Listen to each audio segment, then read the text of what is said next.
दरम्यान महानगरपालिका निवडणुकीसाठी राज्य निवडणूक आयोगाने उमेदवारांच्या प्रचार खर्चाची नवी मर्यादा जाहीर केली आहे। महापालिकेच्या अ, ब, क आणि ड या श्रेणीनुसार खर्च मर्यादा वेगवेगळी असणार आहे।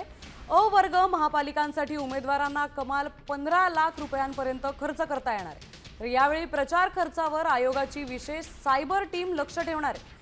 निकालानंतर 30 दिवसात खर्चाचा हिशोब सादर करणं बंधनकारक आहे। तर नियम भंग केला तर उमेदवाराला 6 वर्ष अपात्र ठरवण्यात येणार आहे।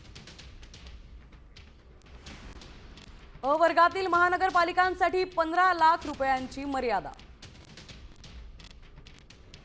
ब वर्गातील महानगरपालिकांसाठी 13 लाख रुपयांची मर्यादा आहे। तर क वर्गातल्या महानगरपालिकांसाठी 11 लाख रुपयांची मर्यादा आणि ड वर्गातील महानगरपालिकांसाठी 9 लाख रुपयांची मर्यादा आहे।